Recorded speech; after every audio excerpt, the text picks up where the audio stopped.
네, 안녕하세요. 고등학교 생활 중 정말 중요한 갈림길이죠. 바로 과목 선택. 특히 국제학과를 생각하고 있다면 뭘 들어야 하나 고민이 더 깊어질 텐데요. 오늘 저희는 당신이 공유해 주신 그 국제학과 권장 선택 과목 안내 자료 이걸 가지고 한번 얘기를 나눠보려고 합니다. 어떤 과목이 국제학과 진학에 진짜 도움이 될지 그 핵심만 쏙쏙 뽑아볼게요. 국제학과, 이게 단순히 외국어만 잘한다고 되는 게 아니잖아요. 국제사회의 정말 다양한 이슈를 다루는 곳이니까요. 네, 맞습니다. 고등학교 때 어떤 과목을 선택하느냐는 뭐랄까, 단순히 내신 성적을 넘어서는 문제죠. 앞으로 대학 가서 깊이 공부할 전공 분야에 진짜 튼튼한 기초를 쌓는 첫걸음이라고 할 수 있습니다. 오늘 저희 이야기가 당신의 미래 설계에 좀 현명한 나침반 같은 역할을 했으면 좋겠네요. 좋습니다. 그럼 먼저 이 자료에서 어떤 학생들에게 국제학과가 딱 맞을 거다 이렇게 얘기하는지 볼까요? 일단 외국어 실력. 이걸 좀 발휘하고 싶다. 혹은 다양한 문화권 사람들하고 막 소통하는 거. 이런 거 즐기는 학생에게 추천한다고 되어 있네요. 네, 그런 성향 중요하죠. 또 외교관이나 국제기구 활동가처럼 좀 국제적인 무대에서 활동하고 싶은 꿈이 있거나 세계 여러 나라의 정치, 경제, 문화 이런 거에 호기심이 많은 학생들.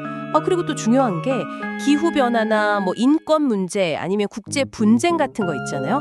이런 지구촌 문제 해결에 좀 기여하고 싶다. 이런 열정이 있는 학생이라면 정말 국제학 분야에서 큰 보람을 느낄 수 있을 겁니다. 와, 정말 동기부여가 확실한 학생들이네요. 그렇죠.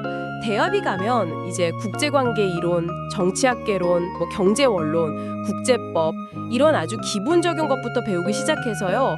좀 더 들어가면 국제협상, 국제분쟁 해결 아니면 특정 지역에 대한 심화 연구 같은 전문 분야로 나아가게 됩니다.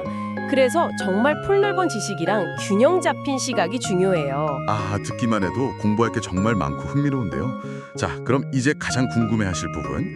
고등학교에서는 그래서 뭘 준비해야 하느냐 이거죠. 이 안내 자료에서 딱 집어서 권장하는 선택 과목들이 있더라고요. 이걸 좀 구체적으로 들여다볼까요? 네, 그게 중요하죠. 크게 한 세 가지 정도로 나눠볼 수 있을 것 같아요. 먼저 일반 선택 과목들이 있습니다. 이건 좀 넓은 범위의 교양을 쌓는 과목들인데요. 예를 들면 세계 시민과 지리, 세계사, 사회와 문화 이런 것들이요. 그리고 특히 제2외국어 이건 뭐 아무리 강조해도 지나치지 않죠. 국제사회에서 소통하려면 필수적인 도구니까요. 아, 그렇죠. 제2외국어. 다음은 진로 선택 과목이네요. 이건 이름 그대로 국제학이라는 진로랑 좀 더 직접적으로 연결되는 것들이겠죠? 네, 맞아요. 동아시아 역사 기행이라든지 정치, 법과 사회, 경제, 그리고 국제관계의 이해 같은 과목들이 여기에 해당됩니다. 이런 과목들을 들으면 국제사회가 어떻게 돌아가는지, 주요 쟁점들이 뭔지 미리 좀 맛볼 수 있겠네요. 그렇죠. 미리 경험해 보는 거죠. 그리고 마지막으로 융합 선택 과목도 좀 주목해 볼 만해요. 예를 들어 기후변화와 지속 가능한 세계나 세계 문화와 영어 같은 과목들이죠.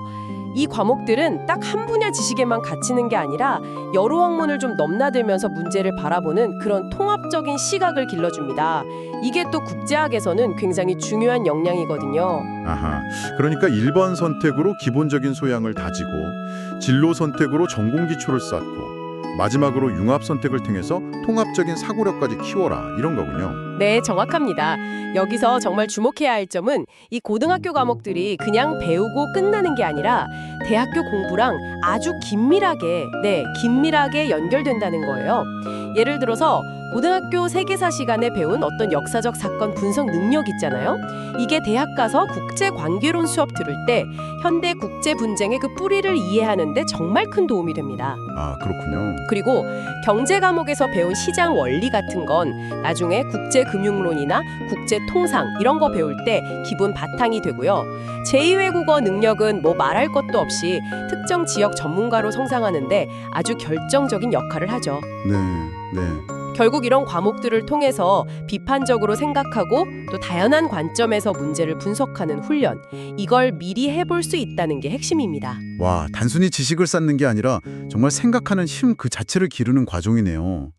자료를 보니까 건국대, 경희대, 고려대, 서울대, 연세대, 이화여대 등등 정말 많은 대학에 유사한 학과가 있고 졸업 후 진로도 국제개발협력 전문가, 외교관, 국제기구 직원, 기자, 언론인 와, 정말 다양하게 열려 있네요. 네, 그렇습니다. 그런데 이 모든 정보는 어디까지나 당신이 제공해 주신 국제학과 권장 선택 과목 안내 자료에 근거한 것이라는 점을 기억해야 합니다. 물론 이 안내가 아주 좋은 출발점이 될 수 있어요. 하지만 이걸 바탕으로 당신 스스로 더 큰 그림을 그리셔야 합니다. 정말 중요한 건 그냥 추천 목록에 있는 과목을 듣는 그 행위 자체가 아니고요. 내가 이 과목을 통해서 어떤 역량을 키울 것인가, 이걸 스스로에게 질문하는 과정이에요. 맞아요. 똑같은 과목을 들어도 내가 어떤 목표를 가지고 공부하느냐에 따라서 얻어가는 게 전혀 다를 테니까요.